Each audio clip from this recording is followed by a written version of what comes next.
27. Acho que é. Pelo menos, né? Já tá gravando, né? Então tá, né? Ela pode parar de falar mal disso aí. Ninguém faz isso. Esperar mais 2 minutinhos que dá tempo da. Esse relógio, aliás, está adiantado, né? É 19,59. Esse é o último. Ou é o primeiro? Esse é Tá o na primeiro, ordem. o texto e Tá.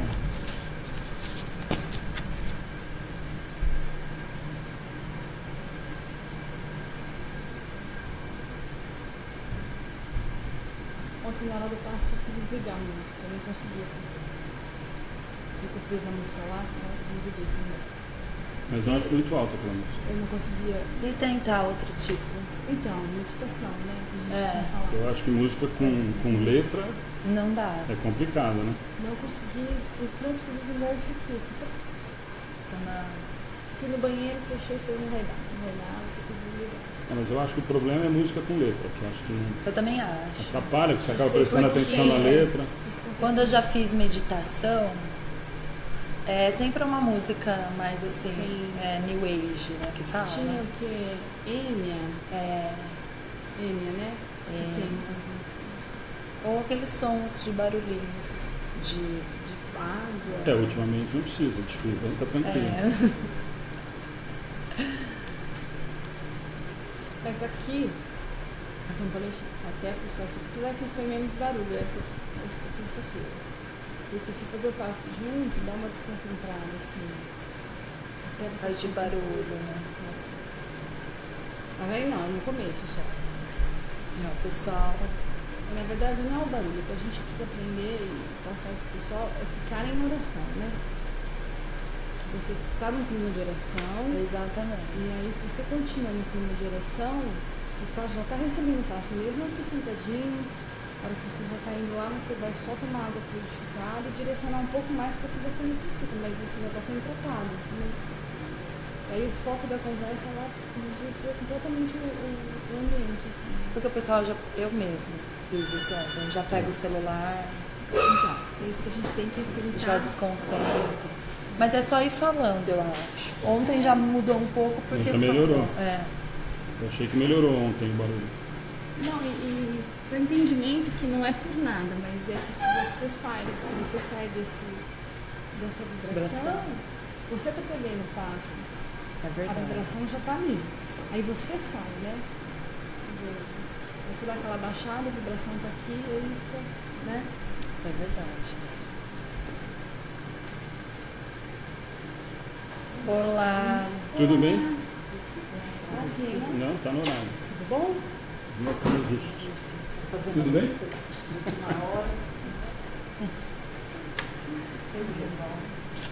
É. Ó, separei aqui esses.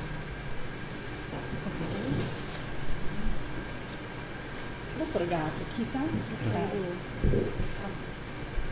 Bom, vai ficar na minha frente.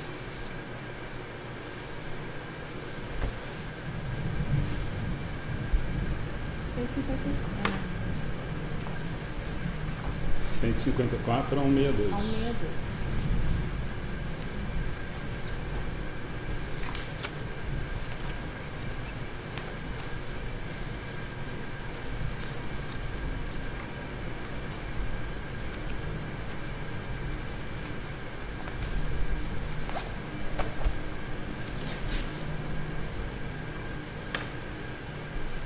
Vamos lá? Boa noite de novo, né? Só aproveitar o pessoal da internet de novo, né? Se não tiver bom som, é que daqui a pouco vai cair, porque está caindo o dilúvio já. Então, mas... e uma outra informação, né? Que ontem aconteceu e eu achei desagradável e é bom a gente avisar depois na página. Nós vamos evitar responder durante a palestra ou durante o estudo. Então, se tiver algum tipo de pergunta, pode mandar nos comentários ou no particular, como estão fazendo, e depois a gente responde com calma e tal, porque senão é extremamente desagradável, né? O palestrante está fazendo a palestra e você está mexendo no celular, mesmo que ele saiba que a gente está fazendo Online. online e tal, é desagradável, né? E a gente também não consegue prestar atenção e nem responder direito. Então a ideia é depois a gente pega todas as perguntas, como as vibrações que estão pedindo para a gente colocar no livro e tal. Depois, com calma, a gente responde e vai colocando na sequência que a gente tem, para não ficar ao vivo mexendo no telefone ou atrapalhando a concentração de quem está fazendo a palestra. Certo? Então vamos lá? Na jornada, somos velhos e exaustos peregrinos, rebentos de sombrios desenganos, procurando na dádiva dos anos esquecer os passados desatinos. Busquemos em Jesus os dons divinos, fugindo no caminho os novos danos, aceitando-lhe os abraços soberanos, os exemplos e lúcidos ensinos. Deixemos para trás trevas e escombros, seja a dor cruz, sublime em nossos ombros, pela renovação que nos invade. E de mãos no trabalho e fronte erguida, colhermos no topo da subida a luz eterna da imortalidade. José Petitinga, Chico Xavier.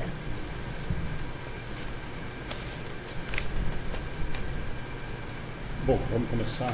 Você conseguiu assistir a palestra ontem? Não? Não, não consegui. Eu estou sim de serviço. Não, isso é bom. A gente tem um encontro aí que vai acontecer e eu estou Mas e aí, Tássia, Ana, o que vocês acharam? Eu gostei bastante, eu acho que foi bem válida.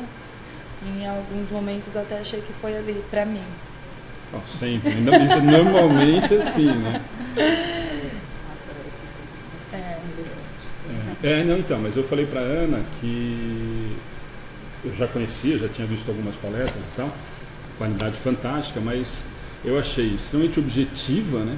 Assim, direta, muito clara, né? Simples, assim, de entendimento, com a profundidade da doutrina, não fugiu uma vírgula da doutrina, o tempo todo baseado no Livro dos Espíritos e tal, mas assim, uma linguagem fácil, né?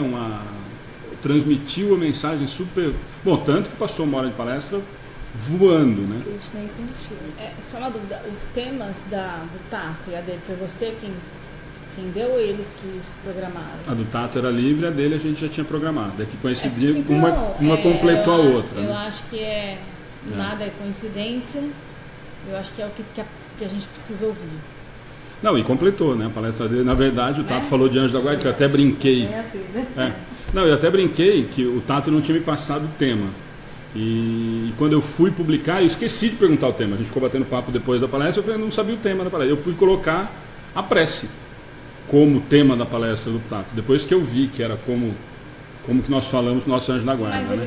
ele falou sim mas ele falou sobre a prece. Não, então, eu ia colocar o título de da um modo prece. geral. E ele ontem... Não, e o Eduardo veio falar da prece Livro dos no Livro dos Espíritos. Espíritos. Foi fantástico. Uma complementou a outra. Não, parece que foi programado mesmo, né? E aí você pode ter certeza que a do Edgar agora, com certeza, acaba linkando. É aquilo que a gente sempre fala, não adianta.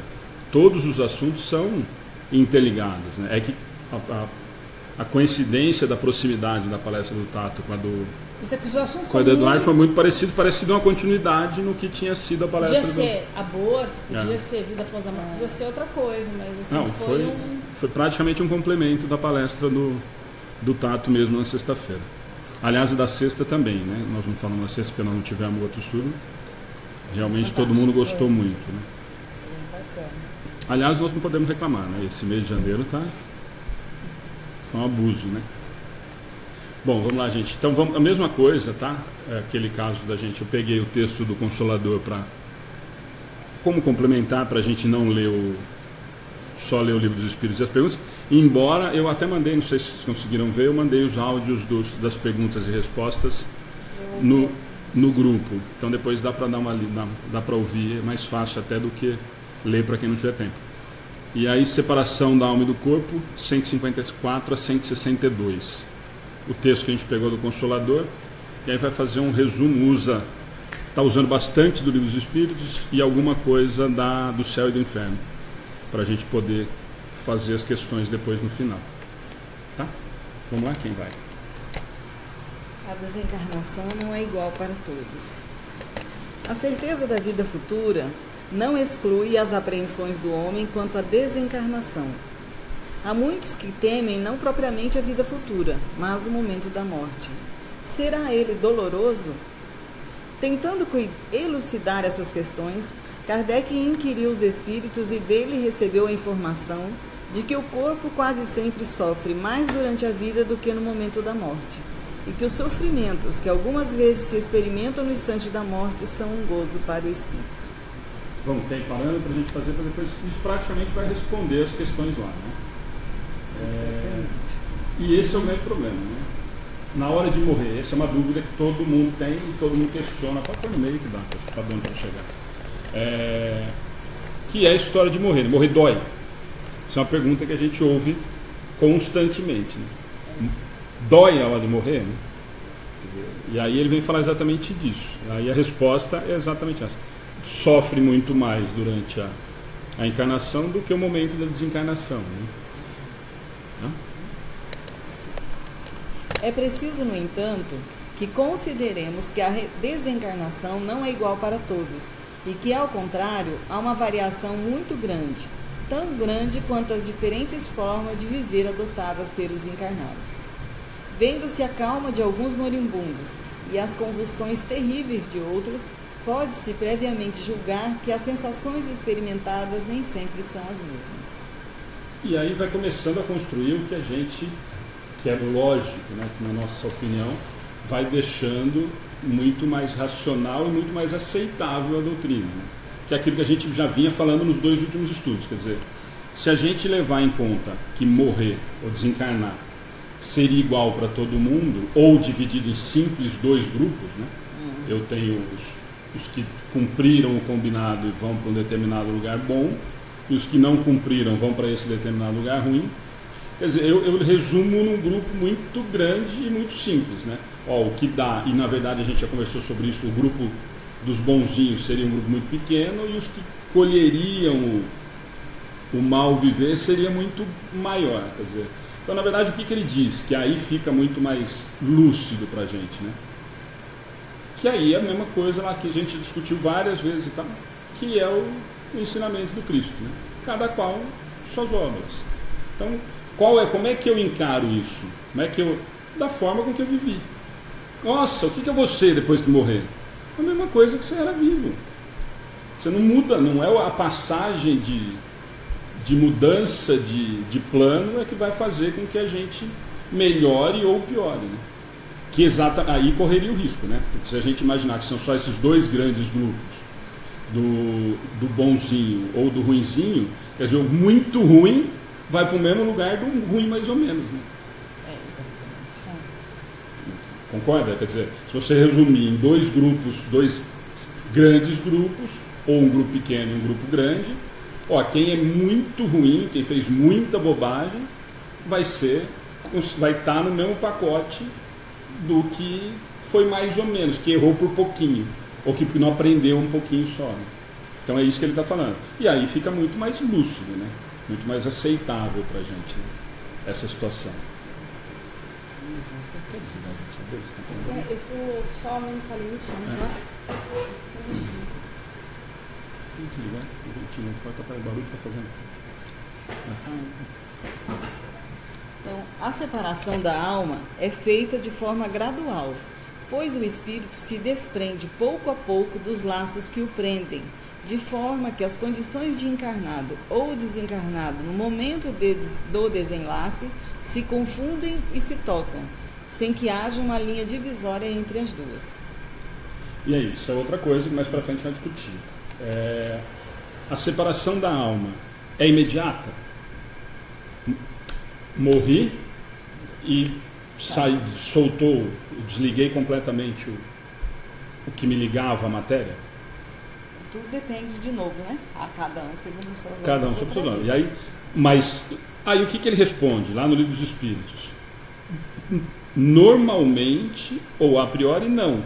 Normalmente é desligado aos poucos. E aí nós vamos ver lá na frente que aí, e ele vai perguntar no caso da morte abrupta, ou de um acidente. Ele usa o que na época era simples, que era a hora que alguém é decapitado, ele continua com uma ligação com o corpo físico. E aí lá nós vamos ver, claro, né? Muito provavelmente. Ou, cada um sobre as suas obras, pelo meu merecimento, eu sou desligado antes do momento do sofrimento. Para que eu não passe por aquela situação sem necessidade. Mas espera um pouquinho. Aí volta aqueles questionamentos que a gente observa. Mas espera um pouquinho, não estava programado que ele ia morrer desse jeito? Mais ou menos. Volta naquela história. Tinha um script que ele mudou com o livre-arbítrio da forma que ele quis fazer. Eu ia desencarnar com 30. E aí eu peguei um carro bêbado e bati na esquina. Estava programado eu pegar um carro bêbado e bater na esquina? Provavelmente não. Eu antecipei essa situação. E aí, nesse caso, lá na frente, ele vai falar, mas então assim, num primeiro momento, na separação normal do desencarne, não, né? Eu vou me separando aos poucos, lembra que a gente comentou ainda? Mas como é que começa? Começa lá do dedão do pé e vem subindo, por quê? Mas é por quê que começa do dedão do pé? Óbvio, né? Onde que está o centro, né? A parte cerebral, a parte de raciocínio, está dentro do nosso cérebro. Então eu vou desligando aos poucos, isso a princípio como maioria. E aí depois nós vamos ver, como tudo não é matemático dentro dessa razão, nós vamos ver que tem outros casos e outras situações que vão nos levar. E voltando, sempre nós vamos pegar, que é o que eu acho que fica muito lúcido para a gente, a doutrina, que é a história do merecimento. Eu não posso usar uma regra para todo mundo se cada um age de um jeito, se cada um está evoluindo na sua velocidade, se cada um está aprendendo no seu tempo. Né? É o princípio de justiça, né? Sim, justiça divina, né? Deus é justo, então ele vai fazer a cada um de acordo com aquilo com que ele fez. Com o que ele fez. Plantou, colheu. Claro. E isso é justiça divina. E lei natural, né? Eu faço, eu colho aquilo. Nossa, mas então é castigo. Quer dizer que então se eu faço bobagem, Deus me castiga e faz com que eu passe por uma coisa errada. Não, filho. Eu fiz isso daqui, naturalmente a minha atitude leva a uma consequência. Qual é essa consequência? Boa ou ruim? Depende do que você fez aqui atrás. Se eu plantei alguma coisa que com certeza eu vou colher bons frutos lá na frente, é inevitável que eu colha os bons frutos. Mesmo que eu não entenda em muitas situações. Né? Alguns fatores podem influir para que o desprendimento ocorra com maior ou menor facilidade. Fatores que estão relacionados com o estado moral do homem quando encarnado.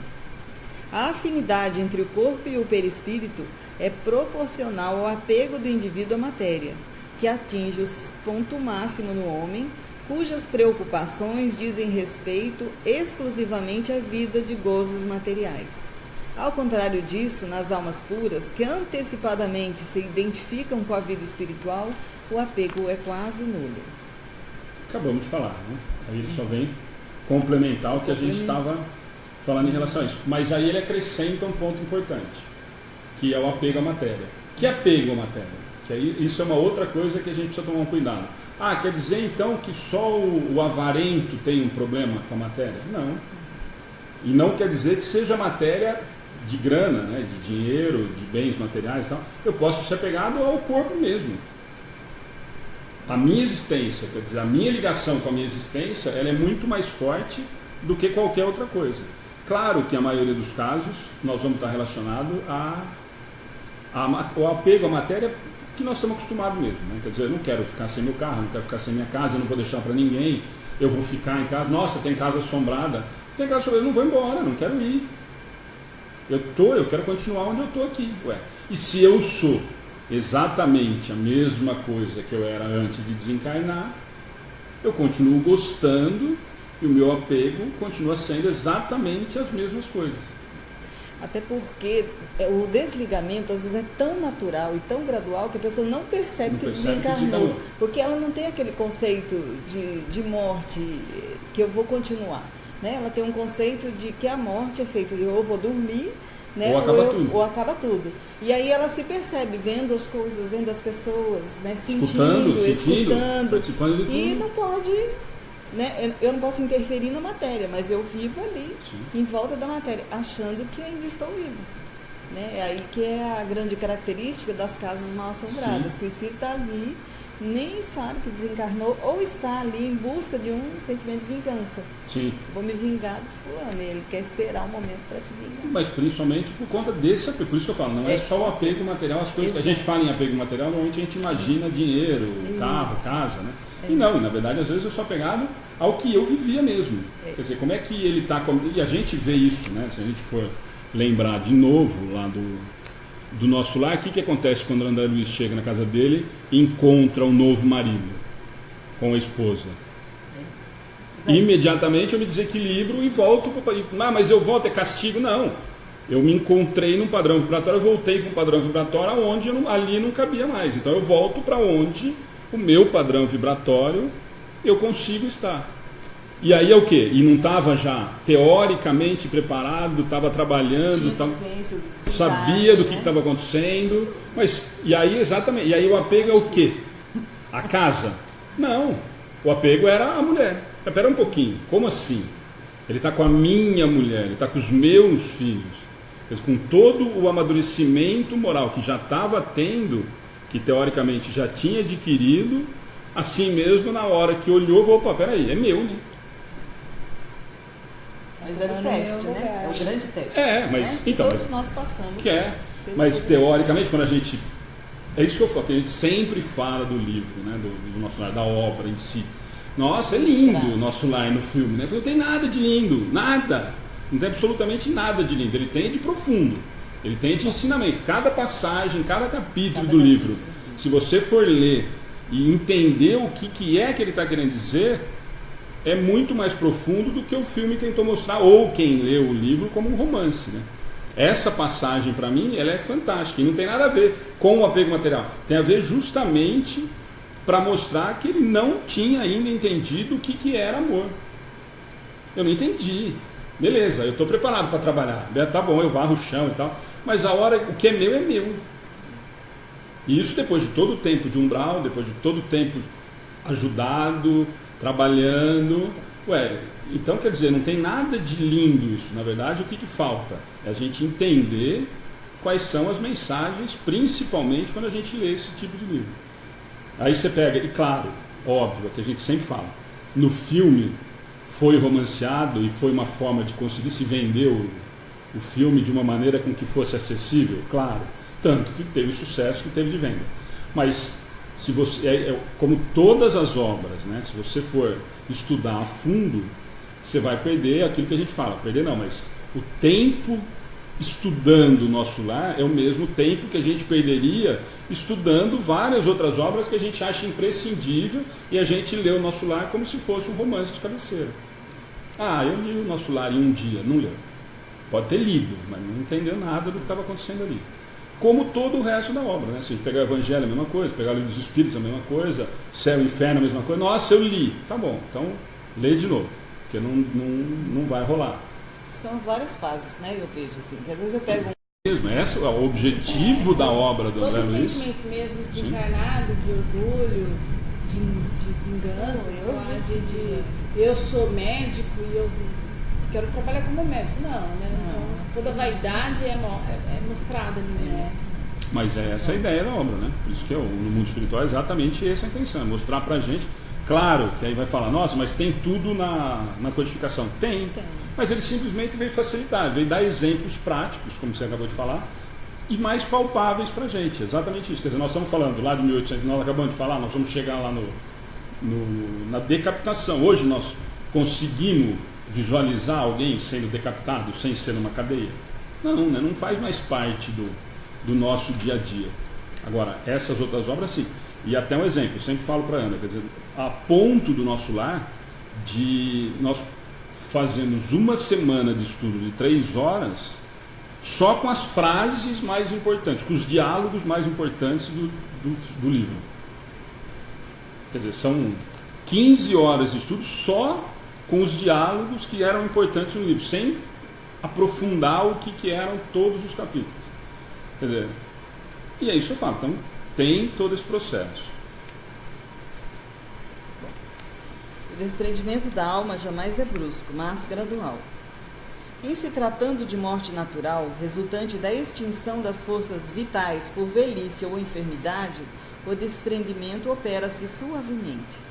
Para o homem cuja alma se desmaterializou e cujos pensamentos se destacam das coisas terrenas, o desprendimento quase se completa antes da morte real, ou seja, tendo o corpo ainda vida orgânica, o espírito já começa a penetrar a vida espiritual, apenas ligado à matéria por elo tão frágil que se rompe com a última pancada do coração. Então, nós vamos usar o primeiro esse exemplo, que aí nós podemos dar um exemplo extremamente prático, que foi o da minha mãe. Um dia antes, o médico foi muito feliz, não sei, até preciso descobrir se o médico era espírito ou não, que o médico usou exatamente esse termo. Falou, escuta, é a vela que está apagando. Não se preocupa. É uma vela que está apagando, pronto. Beleza. No dia anterior ao desencarne, ainda estava alterada por conta de remédio e tudo mais, mas com certeza o desligamento foi feito muito antes do processo do desencarne de fato. Por quê? Porque já não tinha mais vida de espírito ali.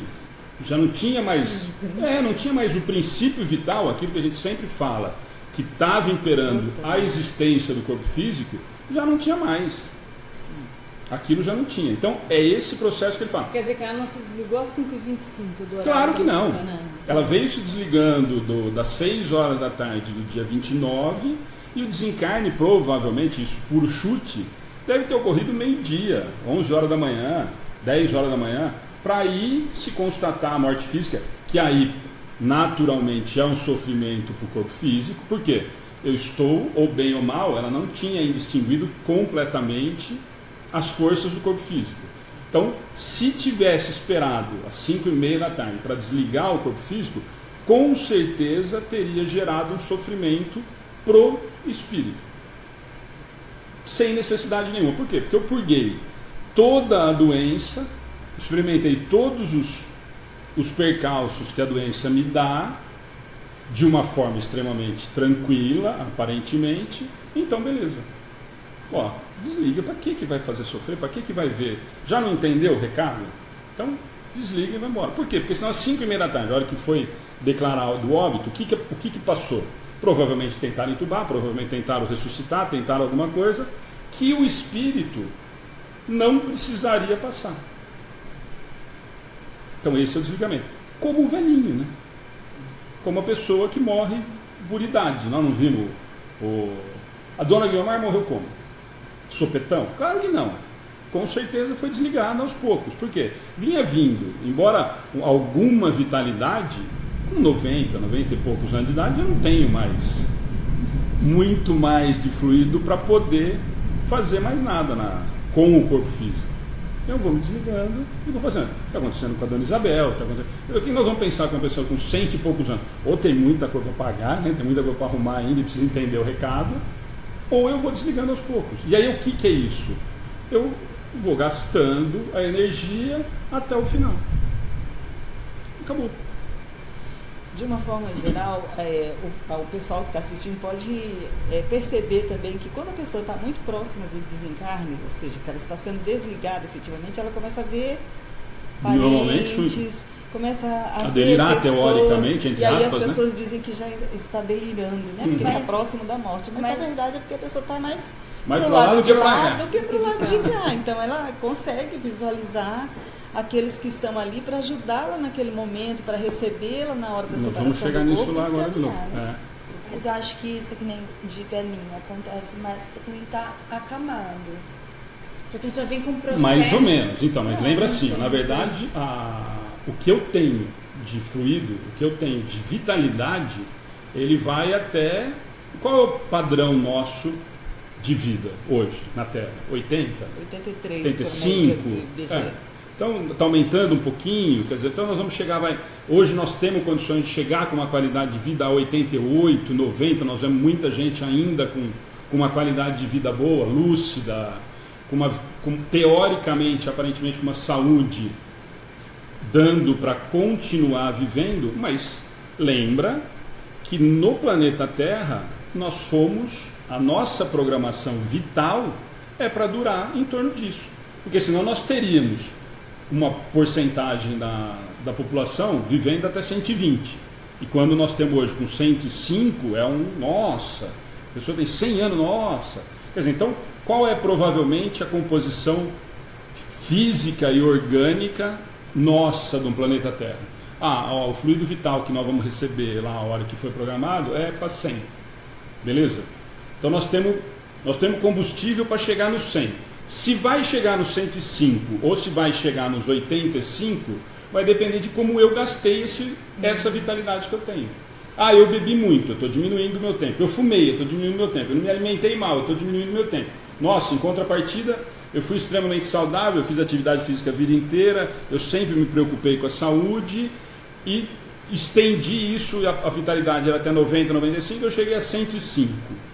Tá.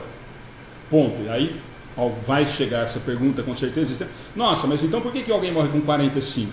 Opa, é outra situação. Nós estamos falando do caminho natural, da minha encarnação e qual é o tempo que eu tenho de fluido vital para percorrer o que seria o caminho natural do encarnado na Terra. O que vai acontecer nesse caminho é um outro problema. Eu tenho um problema genético, eu tenho um problema de expiação ou de prova, eu antecipo por qualquer atitude que eu tome, é um outro problema. Mas o corpo, a composição física veio programada para ter esse período de vitalidade. Então aí que você perguntou, não, mas isso com saúde, ou acamado é que se desligaria ao pouco. Não, eu estou me desligando. Quanto mais tempo eu estou vivo, encarnado, mais tempo eu estou me aproximando desse desligamento, que é natural. A gente é que criou um medo absurdo da morte, que não deveria ter, justamente por isso. Quer dizer, eu sei que eu nasci aqui no 0, nessa encarnação, e tenho 80 para percorrer. E aí a gente olha assim e fala, por que tem um monte de senhorzinho e senhorinha que está com 90 e está vivendo maravilhosamente bem? Porque eu estou vivendo e eu sei, e ele sabe, e o espírito dele sabe que está chegando o final, que a vela está apagando, que está acabando o combustível. Mas depende de como eu estou encarando, depende de como eu vou encarar esse final de encarnação, independente de crença. Independente de crença, não tem nada a ver com crença. Mesmo porque a maioria dos carolas se desespera quando começa a ver que vai morrer. Aí começa na missa, tudo que é dia, vai de manhã à tarde na missa, vai sábado e domingo na missa, enche o saco pro neto ir na missa, enche o saco pro filho na missa, começa a dar desespero para querer a salvação.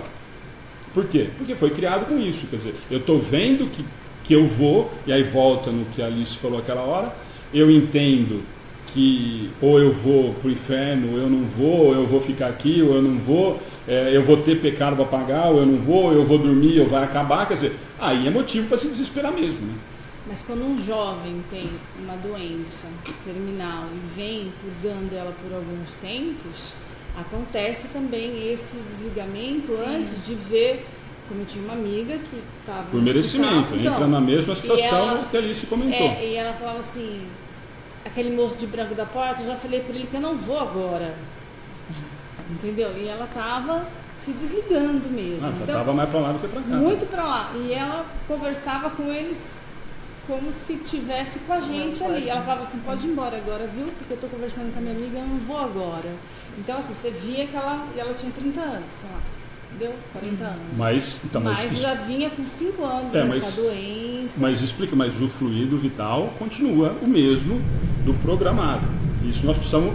Mas vai diminuindo por causa da doença. O fluido não, o fluido vai ser reaproveitado. Lembra que o fluido, nós vamos reassumindo, nada se perde, nada se cria, nada se perde, tudo se transforma. E lembra que esse fluido é do planeta que nós habitamos. Sim. Nós só estamos usando esse fluido para a nossa existência aqui. Então é diferente do acabar o fluido com o tempo. O caso do desligamento, sim, é o merecimento. Não, o desligamento vai entrar na história do merecimento. Eu posso morrer com uma doença terminal e continuar extremamente ruim, extremamente revoltado, e o fato de eu ter tido a doença não me auxiliou em nada. Muito pelo contrário, piorou a minha situação na minha encarnação. Por quê? Porque eu fui revoltado, porque eu fui rebelde, porque eu fui agressivo, porque eu não entendi qual era o recado da minha doença. Então, quer dizer, a doença em si, volta naquela história, não purga problema de ninguém, não ensina ninguém se eu não aprender com a doença. Nossa, eu tive um câncer e me destruiu durante 5 anos, e eu tinha 20 anos de idade. Tá, e esses 5 anos que você teve a doença, como é que você viveu? Como é que você encarou? Como é que foi a resignação em relação a isso? Ah, não, para mim foi tranquilo. Como foi o da Ana Cristina? A Ana Cristina passou pelo câncer como? Muito mais bem ou muito mais mal? Teve momentos de revolta? Com certeza, senão não estaria aqui em prova e expiação. Mas passou pela doença de uma forma extremamente positiva. Foi resignada. Então, com certeza, teve um desligamento por merecimento, sem o sofrimento que teria. Mas a doença em si não me dá bônus nenhum. Ela me dá bônus se eu entender o recado. Se a doença me serviu, se o que foi me dado como prova ou expiação me serviu para aprendizado, eu tenho méritos. Volta na história do mérito. Depende de como eu encaro, de como eu passo, para que isso sirva ou não como merecimento ou como bônus para mim depois disso. Uma pessoa que de repente, tipo, a minha avó faleceu com 93 anos e foi de um infarto. Pá. Ela pode ter tido esse desligamento rápido, como também pode ter tido um desligamento conforme... Sim, não são regras, tá? É isso que a gente tem que se preocupar. Mas assim, o infarto provavelmente não foi um infarto fulminante como alguém com 45. Que eu estou jogando bola, eu estou trabalhando, eu brigo com o meu chefe, tenho um infarto, não cai de costa. E ela teve um infarto provavelmente por quê? Com o desgaste do corpo físico, o coração naturalmente teve o desgaste também, e em determinado momento, pumba, cessou. Então, são casos, a mesma coisa, são casos diferentes. Se eu tiver um infarto fulminante hoje com 48, não vai ser a mesma coisa, ou provavelmente o mesmo motivo, de alguém com 83. Né? Sim, às vezes a gente tem relato de espírito que está uma semana em preparação para o desligamento, não é assim? Né? É que nem... Então aí eles vão desligando porque sabe que o coração vai parar, né? Que aquele organismo não vai mais... O corpo físico não vai conseguir dar conta. Não suporta mais, e já vai acontecendo o desligamento. Tanto que assim, a dor que às vezes supõe-se que a pessoa teve, ela não passou, né? Ela nem sentiu. Exatamente, provavelmente, e aí sim, de novo, isso é muito importante, por merecimento. E aí o contrário é a mesma coisa, então quer dizer que quem sofre é castigo. Não, é que eu não tive o merecimento e eu preciso, e outra coisa que é muito importante a gente nunca esquecer, eu precisei passar por aquilo, não foi por acaso. Então eu preciso daquela situação para que eu entenda outras que vão acontecer ainda. Se eu imaginar, ou se eu tiver a convicção da certeza, como nós temos, da continuidade, fica muito tranquilo de entender. Não de aceitar na hora, mas de entender. Agora, se eu não quero de forma nenhuma, ou eu tenho, na minha perspectiva de vida, a minha certeza de ou fim na hora que eu morrer, ou que eu vou ficar dormindo, ou que eu vou para o céu ou para o inferno, dá desespero mesmo. Né? Dá desespero mesmo. Quer dizer, aí fica muito mais complicado da gente querer encarar a morte como uma coisa natural. Né? No homem materializado e sensual, que mais viveu no corpo que do espírito, e para quem a vida espiritual nada significa, tudo contribui para estreitar os laços materiais. E quando a morte se aproxima, o desprendimento, embora também se opere gradualmente, demanda contínuos esforços. As convulsões da agonia são indícios da luta do espírito, que às vezes procura romper os elos resistentes e outras vezes se agarra ao corpo, do qual uma força irresistível arrebata com violência, molécula por molécula. Esse é o mais complicado, né? Eu acho que esse é o mais difícil. Esse a gente pode usar o exemplo que eu sempre falo. Até uma vez eu fiz uma palestra só sobre esse assunto. Esse a gente pode usar o exemplo de quem veio a passeio. Esse é o exemplo que eu acho que é o perfeito. Quem veio a passeio vai ter problema. Por quê? Porque se eu não tenho nenhuma preocupação com semelhante que eu digo, não precisa nem ser semelhante que a gente olha, que a gente discutiu outro dia, de dar a esmola na porta do mercado. Se eu não me preocupo com filho, se eu não me preocupo com esposa, com marido, se eu não me preocupo com pai e com mãe, se eu não me preocupo com o trabalho, se eu não me preocupo... E eu vim realmente passear, a batata vai assar. Por quê? Não é cada um pelas suas obras?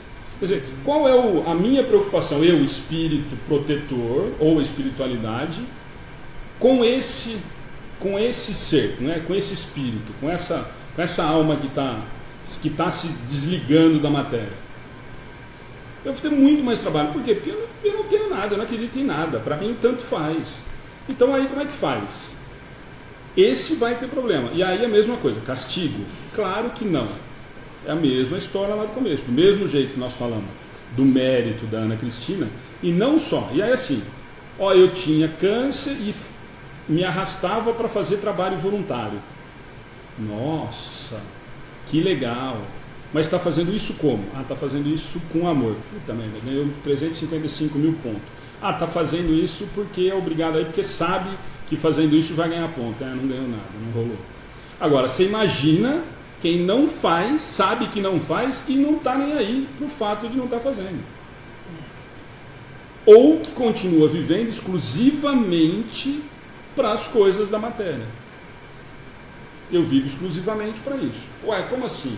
Eu fico esperando chegar, quando eu preciso esperar chegar, né? Tem muita gente que não precisa nem esperar chegar. Eu fico esperando chegar a sexta-feira para eu parar o carro dentro de casa às 5 horas da tarde, a hora que eu saio do trabalho, e vagabundear da sexta-feira, das 5 horas da tarde, à segunda-feira, às 8 horas da manhã. Mas todo mundo merece descanso? Claro que sim. Claro que sim, óbvio que sim.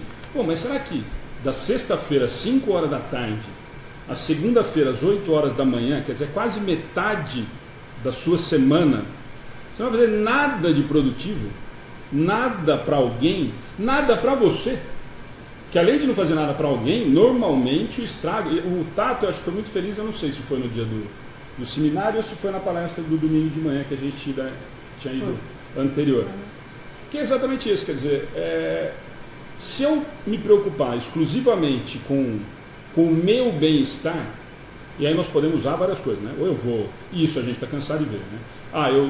Pelo amor de Deus, hein? Homem a gente vê muito mais do que mulher normalmente, né? Não me enche o saco, porque eu trabalhei até hoje, então sábado e domingo para mim é sagrado, eu jogar bola e beber com meus amigos.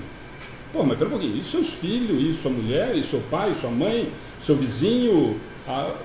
Não, eu já trabalhei de segunda a sexta. Trabalhou aonde? Para quê? Você ganhar o dinheiro para tomar cerveja, para tomar pinga de sexta, sábado e domingo? Esse vai ter problema. Por quê? Porque eu estou vindo realmente a passeio. Eu vim para me satisfazer.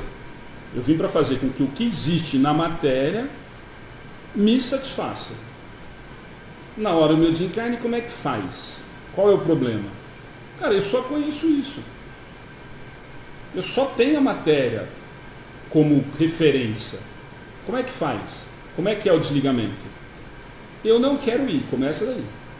E aí entra naquilo que você deu aquele exemplo, que eu acho fantástico. Isso acontece constantemente com esse tipo, principalmente, de espírito. É o quê? O que eu sou materializado, volta na história. Só o dinheiro, só a casa? Não, a matéria mesmo. Eu não quero ir. E a minha sensação, nós acabamos de falar, que é a mesma do encarnado, as minhas vontades são as mesmas. O meu padrão é o mesmo. Eu vou me desligar? Nem a pau. Vem como? Supetão. Do mesmo jeito da encarnação, vai na desencarnação. O que veio normalmente no empurrão, que veio a revelia, é o que às vezes vai à revelia. Quer dizer, pegou uma encarnação inteira e literalmente jogou no lixo. Né? Literalmente jogou no lixo.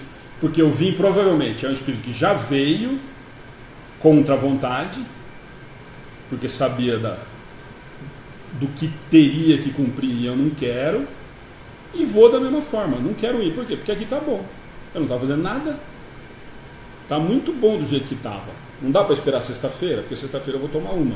Não, mas hoje é quarta, já morreu hoje. Não, espera sexta. Ou segunda, né?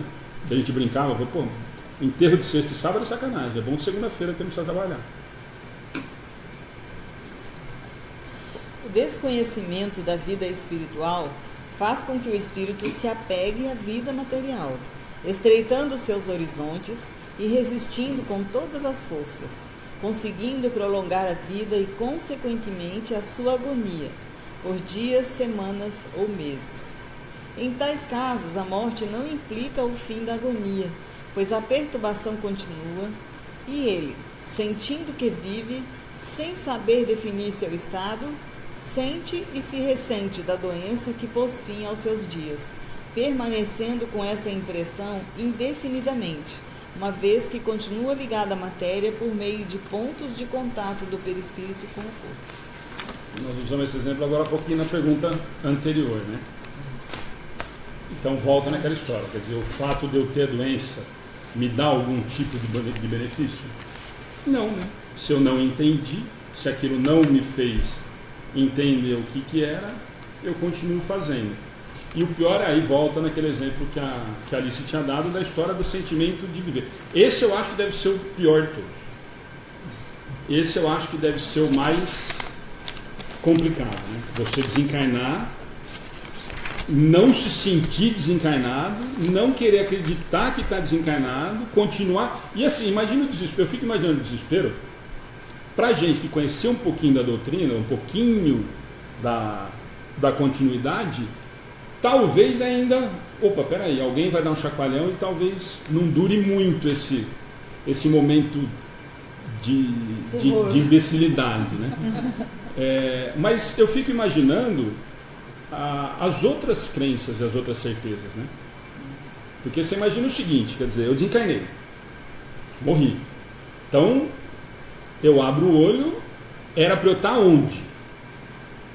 Era para eu estar ou no inferno, ou era para eu estar no céu, ou era para eu estar dormindo, ou para não existir mais. Certo? Então eu abri o olho. Eu abri o olho e estou vendo o quê? Quando eu sou ligado à matéria? A mesma coisa. Eu continuo vendo, sentindo, presenciando fome, e principalmente as sensações de estar vendo e não ser visto. E não ser visto. Mas aí entra de novo, né, nos exemplos que a gente usa nas palestras, que o Tato comentou. Eu falei, não, mas eu estou vivo. E você não está vendo que a pessoa não conversa mais com você? É porque eu briguei com ele. E eu crio. Lembra que a minha percepção continua a mesma, com uma facilidade muito maior do que eu estava encarnado. Então, eu crio alguns mecanismos para me proteger disso, automaticamente. A gente já faz isso encarnado, né? Tem algum filme, que eu não me lembro qual que é. Sexto Sentido. Sexto Sentido. É verdade. Exatamente. Então, é exatamente essa sensação. Ghost também. E quantas vezes ele não tentava falar? O Sexto Sentido ele conseguiu pegar realmente essa sensação de, olha, o detalhe que você está falando do Sexto Sentido, para mim a melhor cena até hoje do cinema em relação a isso é ele com a esposa na mesa. Que ele vai pagar a conta e eu acho que assim, não tem... E ele com a mãe também. Não, com a mãe do menino no começo. Que tá falando e a mãe tá só não, várias passagens, né? Mas exatamente essa sensação. Eu continuo... Então, para mim, essa deve ser a pior sensação para o espírito. E no final, quando ele tem a consciência que só o menino que vê, que ele pergunta que nem fala, eu vejo o espírito o tempo todo, e que aí ele começa... Aí ele tem flashes, né? Ele volta todos os flashes e fala... Aí ele rememora. Então, aí ele toma consciência. Aí eu retomo, lógico. Mas esse eu acho o mais delicado. O mais delicado, e provavelmente os relatos nas sessões mediúnicas, muitos são assim. Não, mas eu não morri. Se eu estou falando, eu estou vendo, eu estou conversando e tal, eu estou vivo, filho. Mas eu me sinto vivo. Eu estou vivo. Assim, mas eu me sinto vivo. Eu estou vivo. Né? Mas, e é exatamente esse é o grande ponto. Então, filho, deixa eu te explicar. Está vivo. Lembra aquilo que te contaram? Tudo? Mentira. Você continua vivo, só que não vai rolar mais o que você tinha lá. Então... na verdade, essa é a verdadeira vida. Então, agora você está vivo. Agora sim você lá está você estava vivo. só passando o estágio. Aqui nós estamos, na verdade, mortos. Né? Presos a um corpo, se arrastando, né? Arrastando esse corpo pesado para cima e para baixo, preso às sensações físicas, necessidades fisiológicas, né? Quando extremamente reduzidos na nossa capacidade de interação e de pensamento, de raciocínio. Então, é exatamente aquilo do 8, né? Então, agora nós vamos ver o contrário. Fora ligado a todo um contexto de espíritos desencarnados que influenciam diretamente com você e você acaba deixando que isso aconteça, né? Um monte de amiguinho legal. Dá-se o contrário com um homem que se espiritualizou durante a vida. Depois da morte, nenhuma só reação o afeta. Seu despertar na vida espiritual é como quem desperta de um sono tranquilo, lépido, para iniciar uma nova fase de vida. Então, essa é a minha oração de todo dia. Essa é a minha oração de verdade. Essa é a única coisa que eu peço aí. Quando eu desencarnar, me mostra. Poucos, né? Conseguem. Depende, mas esse é o grande ponto. É isso que eu ia falar. O comentário que eu ia fazer desse item é justamente isso. Então quer dizer que todos nós, espíritas, iremos despertar dessa maneira lá?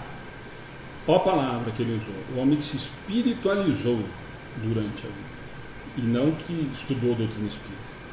Existe uma diferença muito grande, que é um dos problemas muito sérios, e aí alguns amigos de alguns grupos que devem estar assistindo, é uma discussão diuturna que tem nos grupos, é exatamente isso, que era o que vinha acontecendo com muitos centros espíritas, com muita parte do movimento espírita que estava se igrejando. Que o simples fato de frequentar palestra, ou de frequentar grupo mediúnico, ou que tomar passe, me dava o privilégio de, na hora do desencarne, estar belezinha. Nada a ver, senão nós vamos começar a vender a mesma ideia que as outras crenças e outras religiões, ou qualquer outra coisa me vende. Não, basta você frequentar a casa espírita que você está tranquilo ao desencarnar. Sinto informar quem está estudando e quem está assistindo. A batata acha muito mais. Por quê? Eu já sei o que é. Se eu procurei a doutrina espírita, se eu me aprofundei um pouquinho na doutrina, se eu estudei um pouco, eu já tenho consciência, eu já tenho um mínimo conhecimento e não tenho mais a desculpa da ignorância. Se eu não tenho mais a desculpa da ignorância, o espiritualizar já devia ser fácil, fazer parte da minha vida no dia a dia. Uma moça que eu conheci, isso não tem nada a ver com frequentar a doutrina espírita. Que é exatamente isso. Uma moça que eu conheci no outro centro que eu frequentava, e ela ia em todos os trabalhos voluntários, tipo, vamos limpar os armários que a gente recebeu, as camas, e iam todas as palestras. Eu um dia cheguei e falei, acho tão gozado, né? Você vem em alguns eventos, mas você não participa do estudo. Por quê? Eu falei, porque eu não quero saber. Porque quanto mais eu sei, mais vai ser me cobrado. Eu falei, mas e a palestra? Eu falei, mas eu só assisto a palestra e vou embora. Eu não quero mas estudar. Não entra, né? A pedra dura, né? Aí, minha teoria, na verdade, é aquelas histórias das frases prontas, que todo mundo entra na internet, procura a frase do Chico Xavier e lê e acha que aquilo ali resolveu a vida. O problema realmente, quanto mais eu sei, mais isso era cobrado. Não precisa entrar no Chico Xavier. Isso Jesus já falou lá atrás. Certo? Agora, qual é o problema disso? Que eu ouvi exatamente isso de alguém, aquela preocupação que a gente estava conversando aquele dia de palestra. O maior cuidado que eu acho que o palestrante tem que ter, não só o palestrante, né, mas o padre, o pastor, quem quer que seja formador de opinião, é de eu não falar uma coisa que é minha opinião particular. A minha opinião particular pode ser depois da palestra, para bater papo. Na palestra, quem está me ouvindo, quem eu estou conversando, eu preciso passar o que a doutrina espírita me diz. Ponto. Isso é o que a doutrina diz. E aí tem algumas facilidades de eu interpretar e de eu passar para quem está vendo aquilo de uma forma que você assimile de uma forma. Nós acabamos de dar o exemplo do Eduardo. Quer dizer, ele falou de um assunto extremamente difícil, uma simplicidade muito grande, mas não fugiu uma vírgula do que a doutrina dizia, ou diz. Então pronto, atingiu o objetivo. Aí o que eu faço?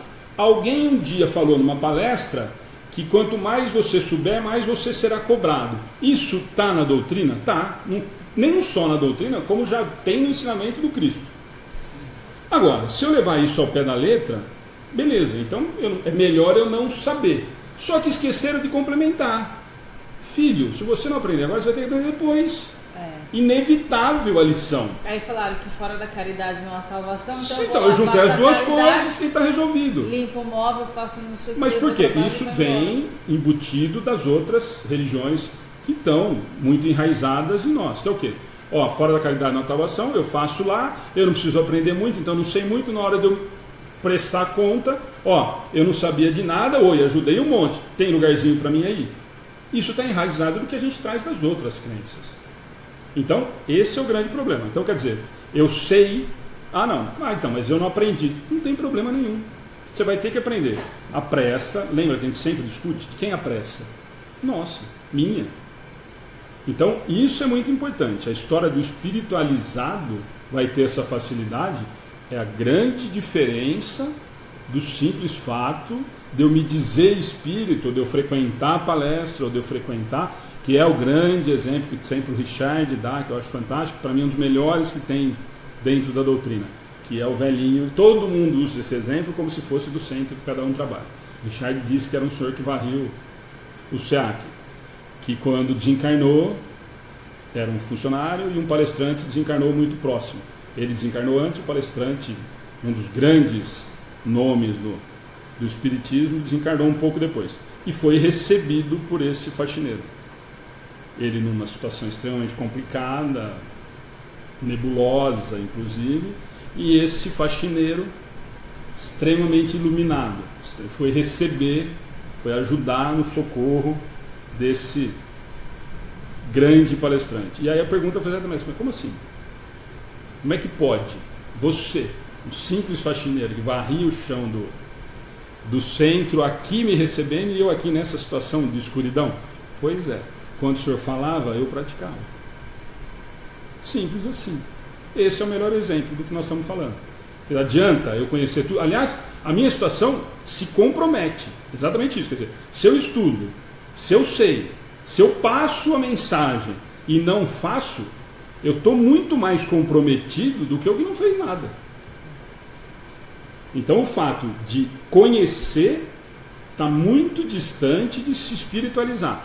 Mesmo porque senão nós vamos começar a fazer o que outras religiões fazem, que é o segmentar o que vai para o céu e o que não vai. Né? Quer dizer que então só espírita vai ter uma situação privilegiada no mundo espiritual?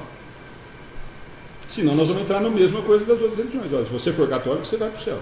Se você for protestante, você vai para o céu. Se você for da igreja batista, os outros todos estão excluídos. Então, na verdade, essa palavra é fantástica. Se espiritualizou. Se eu entendi o que é o que eu vim fazer aqui e o que eu vou continuar fazendo, tranquilo. Esse vai ter uma passagem sossegada. No suicídio, a separação da alma é bastante dolorosa. Nas mortes violentas, como nos acidentes, nenhuma desagregação teve início antes da separação do perispírito. Nesse caso, o desprendimento só começa depois da morte, e seu término não ocorre rapidamente. O espírito fica aturdido, não compreende o seu estado, permanecendo na ilusão de que vive materialmente por período mais ou menos longo, conforme o seu nível de espiritualização. Certo? A gente tinha comentado lá no começo da história da morte violenta, e ele vem falar agora. Então, na verdade, mas a mesma coisa, que é importante. Então, quer dizer que eu bati de carro, meu espírito desliga imediatamente? Não, o desligamento continua sendo gradual. E na maioria dos casos, às vezes, com um tempo maior do que o desligamento natural. Por quê? Porque foi extremamente abrupto. Então, eu tenho que ter um cuidado muito maior, e se a espiritualidade vai estar nos atendendo e vai estar nos auxiliando a todos o tempo todo, a preocupação é que você tenha um choque menor possível. Por quê? Porque eu preciso de você na espiritualidade o mais equilibrado possível, senão você vai dar muito mais trabalho do que você já vai dar. Tem algumas exceções, Sim. Né? Tem algumas exceções em que o espírito ele é desligado, né? Antes do acidente, para ele não sentir. Por merecimento. Por merecimento, aquele momento de resgate final, de que às vezes é mais uma aprovação para a própria família do que para aquele espírito que está desencarnando. Mas geralmente quando não é quando ele não é um suicida involuntário, né? Isso. Sim, não, é por merecimento. Aí é o merecimento. Aí é o merecimento. Volta sempre no merecimento. O planejado de 200 por hora e bate de frente com um carro que estava de boa. Sim. E tem um desligamento também abrupto. Mas esse daqui não vai ter a mesma consequência desse do aqui, outro, né? que do mesmo recebeu a pancada. Exatamente. Não daquele que bateu. Mesmo do abrupto, voltando na mesma coisa lá de trás da doença. Não quer dizer que o fato que eu estive durante muito tempo, que eu tenho o mérito de ser desligado antes do sofrimento que eu preciso passar ainda. O fato de eu desencarnar, de eu ter parado cardíaco, de me faltar ar, de me darem soco no peito, de ter me colocar em tubo, não sei o que e tal, eu preciso passar por aquilo. Não quer dizer que a doença que ele teve tire ou melhore o mérito dele. Volta na situação. E a mesma coisa aqui. Quer dizer, por que ele foi desligado antes? Porque provavelmente o espírito dele não precisaria passar, ou causaria mais dano ele passar por aquela situação do que já o desencarne. Então, na verdade, como tudo é em benefício do crescimento moral do espírito e da coletividade, eu faço com que a coisa seja melhor para todo mundo. O simples fato de eu perder um filho de 18 anos em um acidente de carro já é um trauma extremamente grande e provavelmente programado para que aconteça uma mobilização muito grande com os espíritos afins, inclusive com quem desencarnou. Mas isso não quer dizer que esse espírito precisasse, por exemplo, presenciar ou passar por um acidente trágico, por exemplo, você está atropelado por um trem. Né? Nos casos de suicídio, a separação da alma é extremamente dolorosa. Constituindo o suicídio um atentado contra a vida, o sofrimento quase sempre permanece por período igual ao tempo em que o espírito deveria estar encarnado. Além disso, as dores da lesão física provocada repercutem no espírito. A decomposição do corpo e a sua destruição pelos vermes são sentidas em detalhes pelo espírito desencarnado, conquanto tal fato não constitua regra geral.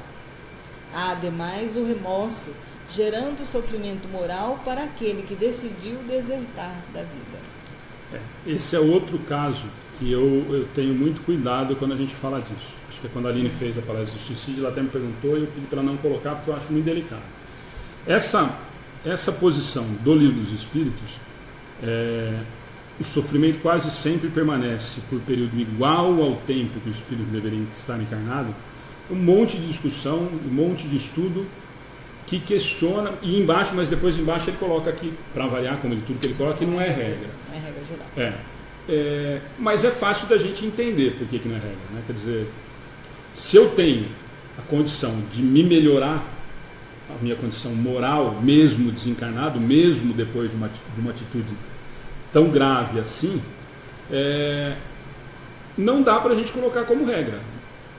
Né? Eu acho que se a gente for interpretar o texto, dá para entender o seguinte, você ia morrer com 80 e você antecipou e morreu com 50, então provavelmente você teria que viver esse período e tal. Tá, mas passa a não ser tão racional como toda a obra, ou como toda a codificação. Por quê? Porque se eu tenho, fora o período de transtorno, fora o período de desequilíbrio que eu vou passar e que eu vou ter que tentar me reequilibrar e vou ter ajuda, se eu consigo me reequilibrar e consigo entender isso, por que eu tenho que passar mais 30? Né? Então aí tira completamente a lei de justiça. Quer dizer, se o problema era aprender e eu já aprendi, por que eu tenho que cumprir mais esse tempo? Será que não é muito mais útil eu me colocar à disposição de outro tipo de aprendizado, já que essa lição me veio, e continuar caminhando ou voltar para uma nova existência e comprovar que eu realmente entendi o recado, do que ficar 30 anos vagando? Pois é, e aí tiraria até o trabalho dos nossos irmãos que atendem, que fazem o trabalho, que vão lá fazer o evangelho, e o esforço do suicida, esperar que o espírito atenda ao chamado para ser socorrido. E o esforço do suicida, né?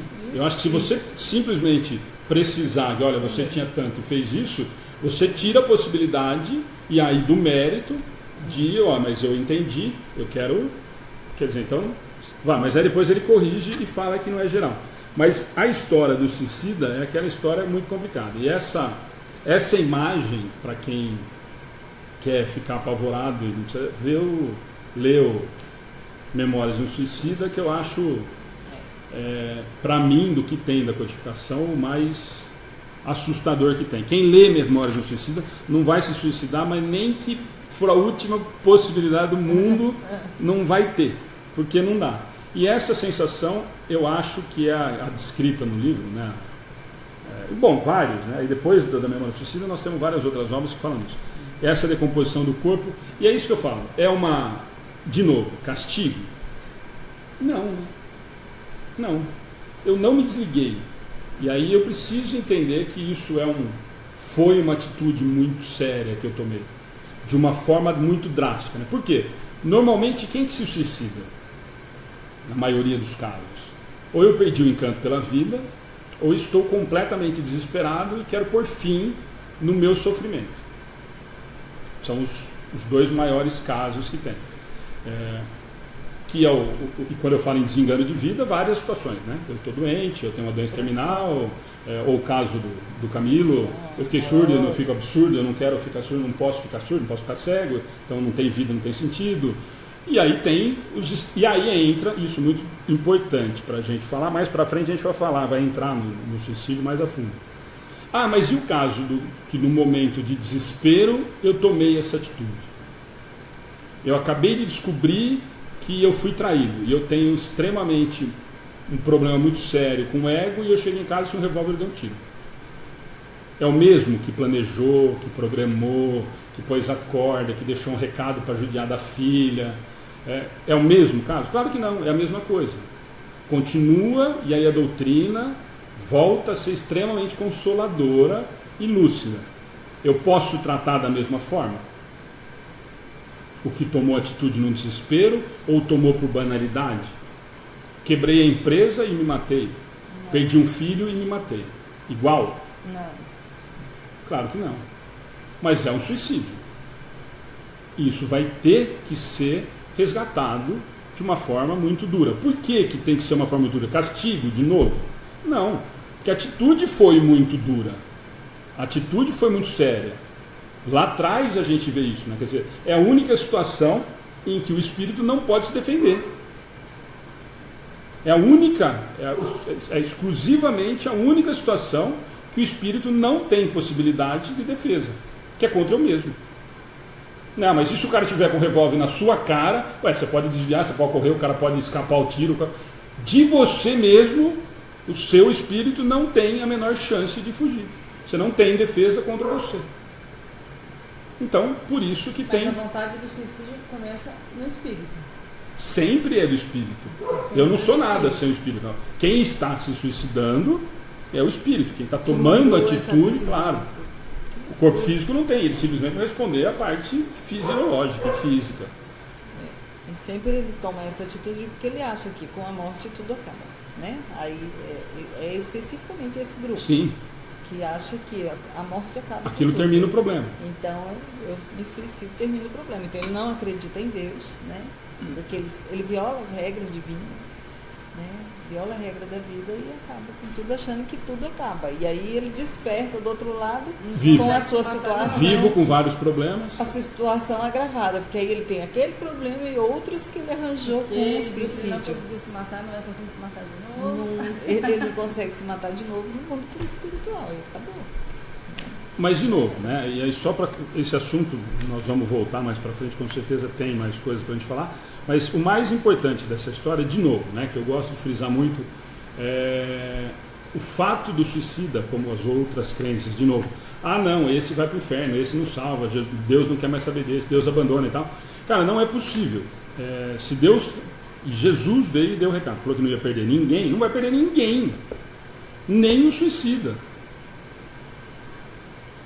Então por que ele fica no vale? Isso é uma coisa fantástica. Por que então eles ficam no Vale dos Suicidas? É um lugar de castigo, né? Não. Por incrível que pareça, e aí no Memória Suicida isso é falado de uma maneira assim, se o livro ele dá vontade de se matar do tempo inteiro de desespero, de pensar quem fez isso, essa passagem é simplesmente fantástica. Quando Maria e os trabalhadores explicam que, na verdade, o Vale dos Suicidas é um dos lugares mais queridos e protegidos pelo Pai. Por quê? Porque são os que precisam do maior carinho possível.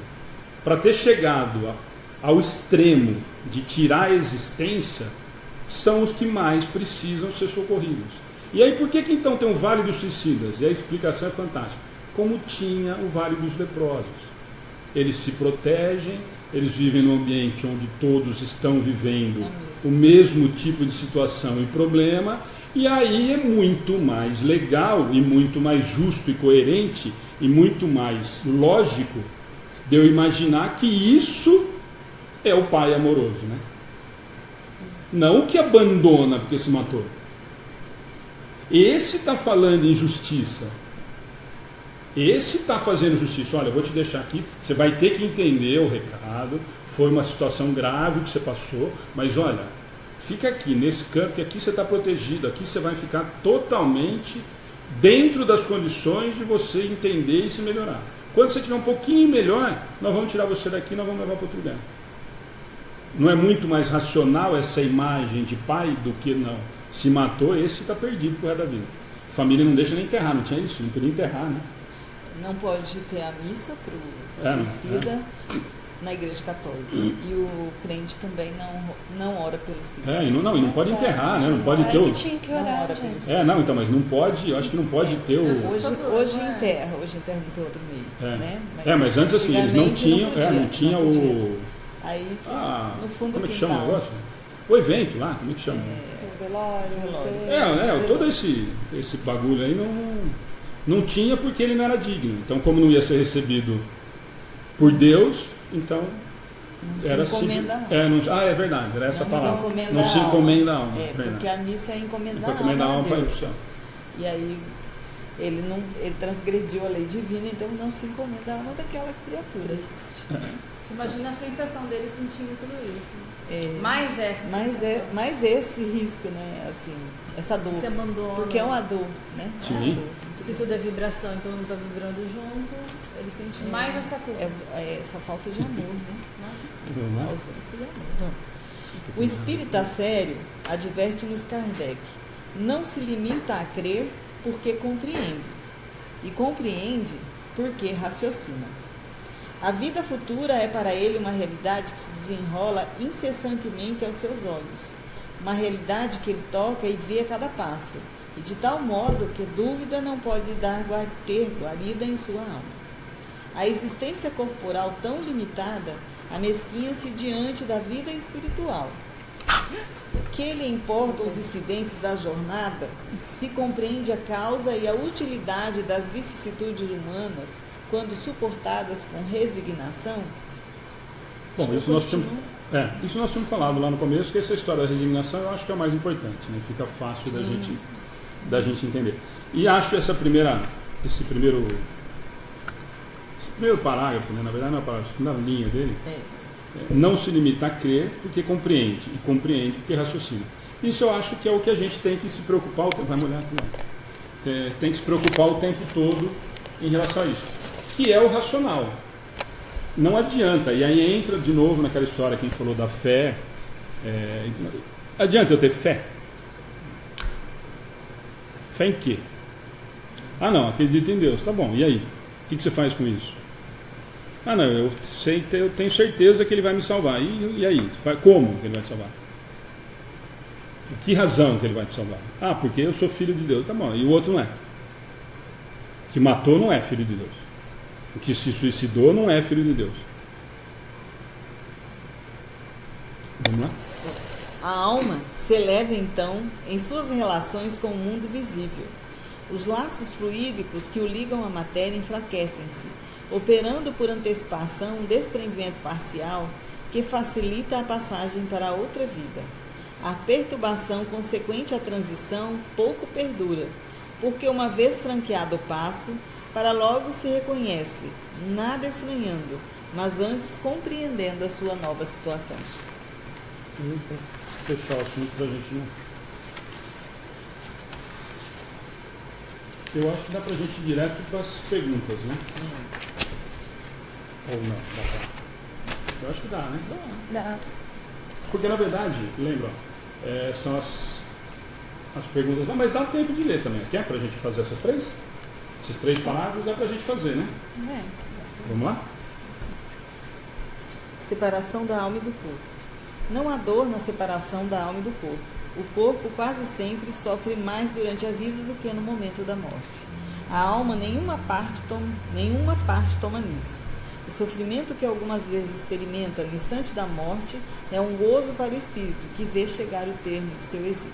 Nesses 3 itens agora nós vamos pegar, lembra que eu falei que a gente pegou lá do Livro dos Espíritos e complementou com o céu e o inferno, mas na verdade são os itens que a gente falou. Rotos os laços que retinham a alma no corpo, ela se desprende. Isso ocorre gradualmente, não se escapa como um pássaro cativo a que cedo corpo restituiu subitamente a liberdade. Esses laços se desatam, não quebram. Essa é a diferença que a gente falou, né? Ele usa esse exemplo que ele usa, por exemplo, na passagem que ele falaria que a gente até tem esse exemplo, né? Da gaiola, quer dizer, o que ele quer dizer é exatamente isso, né? Quer dizer, que de novo, né? O espírito teoricamente estaria dentro do corpo, quando eu morro, ele sai, na verdade. E aí fica mais claro ainda aquela história de que não tem nada dentro de lugar nenhum, né? Eu me desligo, então eu não estava dentro de nada, né? Senão eu sairia realmente, né? Se eu estivesse dentro de algum lugar, esse momento simplesmente eu sairia e aí fica claro de novo, né? Então, se eu me desligo, é porque eu tinha uma ligação com esse corpo físico, né? E não dentro dele preso, né? Na agonia, a alma algumas vezes já tem deixado o corpo. Nada mais há que a vida orgânica. O homem já não tem consciência de si mesmo. Entretanto, ainda lhe resta um sopro de vida orgânica. O corpo é a máquina que o coração põe em movimento. Existe enquanto o coração faz circular nas veias o sangue para o que não necessita da alma. Que é aquela pergunta que ele faz, se quando ele morre, só naquele momento é que a alma separa. E aí ele fala aquilo que a gente já conversou, que às vezes ela já está separado antes, enquanto ainda o corpo orgânico está funcionando. A gente até falou, acho que umas 2 ou 3 semanas atrás no estudo, né? O coração ainda está batendo, mas eu já não tenho mais sentido, a alma está presa àquilo ali, né? Vinculada àquele corpo físico. É só uma máquina, né? Então a pergunta, como se processa a separação da alma do corpo? Isso.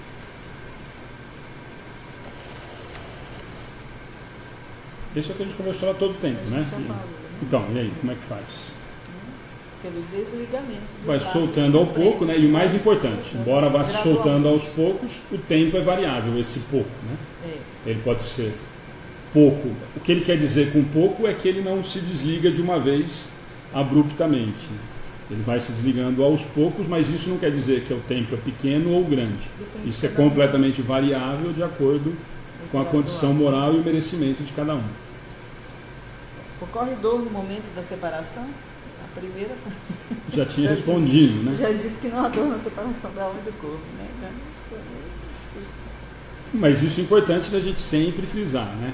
Então por que a gente escuta falar, e às vezes a gente tem as comunicações, nossa, mas eu sofri, eu vi lá o meu corpo sendo comido por verme, eu vi o corpo decompondo. Isso é dor? Isso é dor moral. Isso é dor moral. Eu não tenho mais dor, minha alma não sente dor nenhuma. Então eu não sinto dor no meu desencarne. Isso tem a ver com os sentimentos que eu ainda carrego, né? E não com dor especificamente.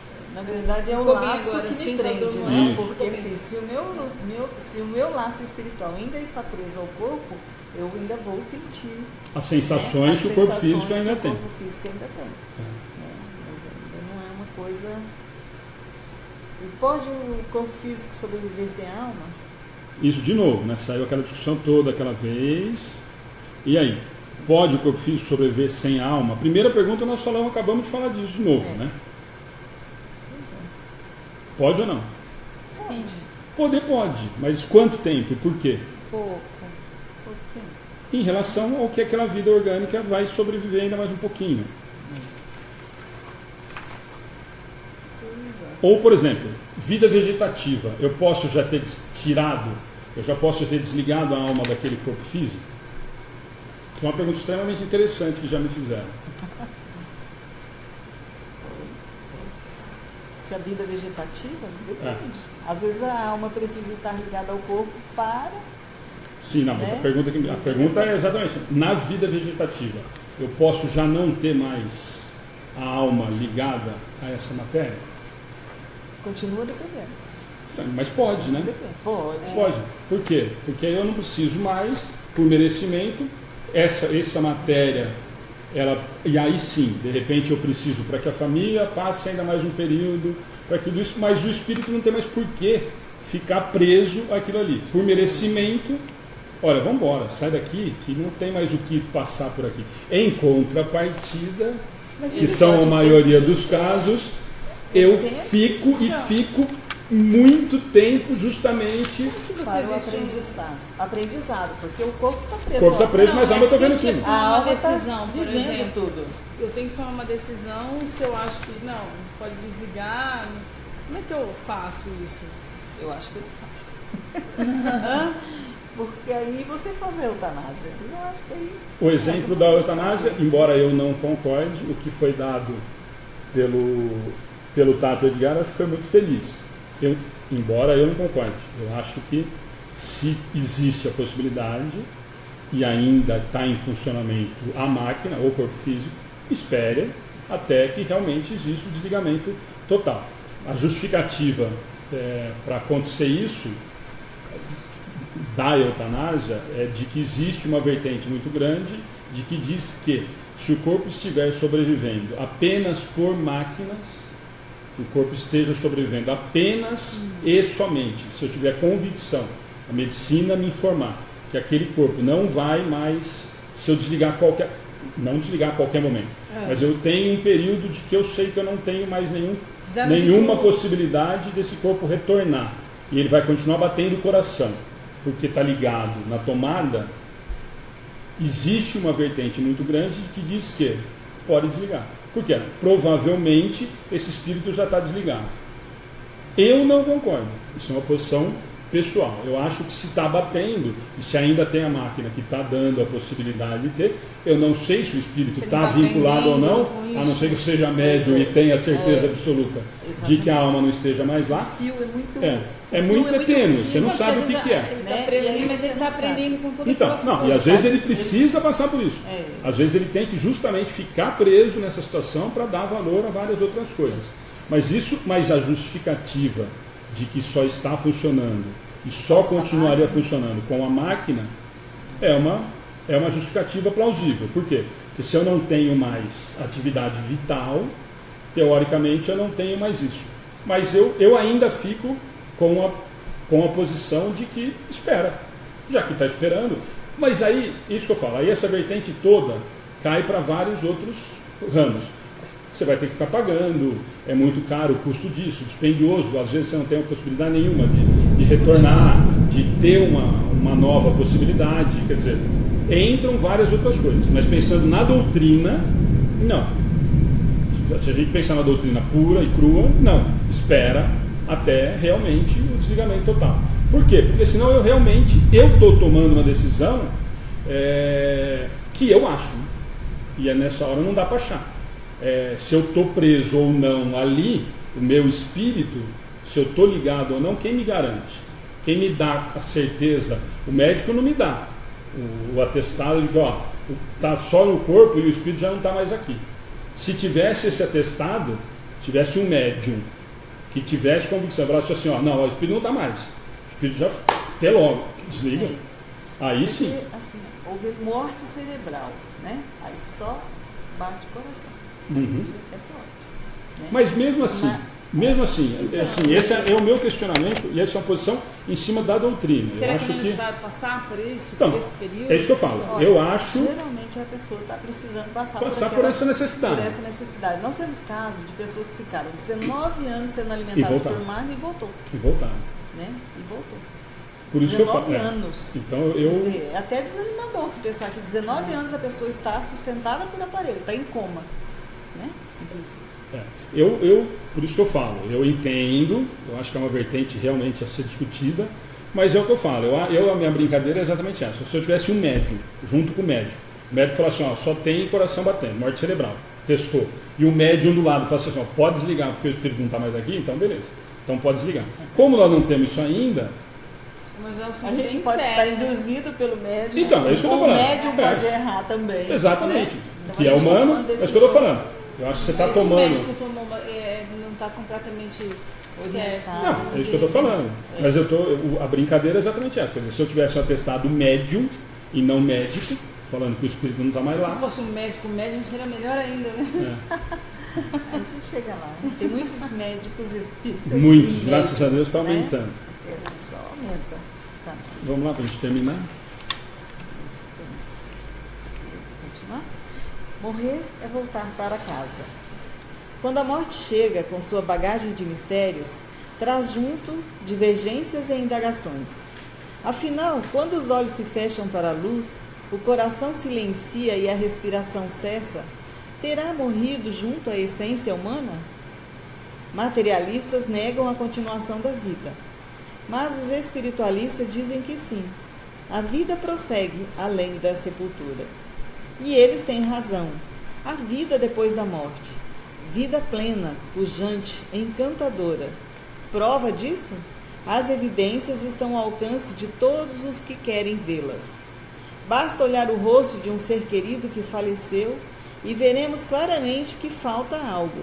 A alma já não está mais ali. O espírito deixou o corpo feito de nervos, sangue, ossos e músculos. Elevou-se para regiões diferentes, misteriosas, onde as leis que prevalecem são as criadas por Deus. Como acreditar que somos um amontoado de células, se dentro de nós agita-se um universo de pensamentos e sensações? Não. Nós não morreremos junto com o corpo. O organismo voltará à natureza. Restituiremos à terra os elementos que recebemos, mas o espírito jamais terá fim.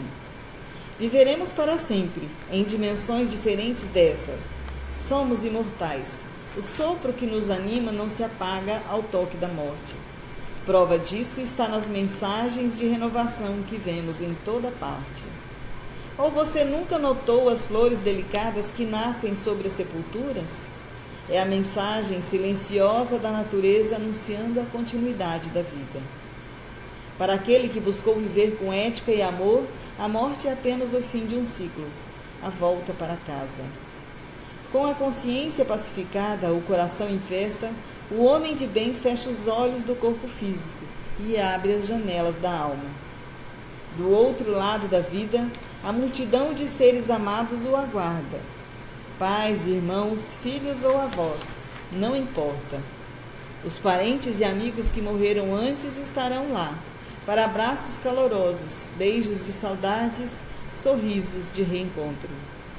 Nesse dia, as lágrimas podem regar o solo dos túmulos e até respingar nas flores, mas haverá felicidade para o que se foi em paz. Ele vai descobrir um mundo novo, há muito esquecido. Descobrirá que é amado e experimentará um amor poderoso e contagiante, o amor de Deus. Depois daquele momento em que os olhos se fecharam no corpo material, uma voz ecoará na alma, que acaba de deixar a terra. E dirá suave: vem, sê bem-vindo de volta à tua casa. A morte tem merecido considerações de toda a ordem ao longo da estada do bem sobre a terra, do homem sobre a terra. É fenômeno orgânico inevitável, porque a lei divina prescreve que tudo quanto nasce, morre. A morte não é, pois, o fim, mas o momento de um recomeço.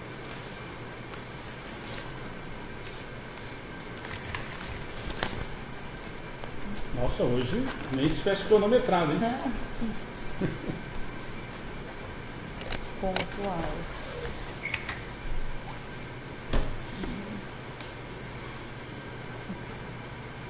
A gente dá a volta e acaba no livre-arbítrio.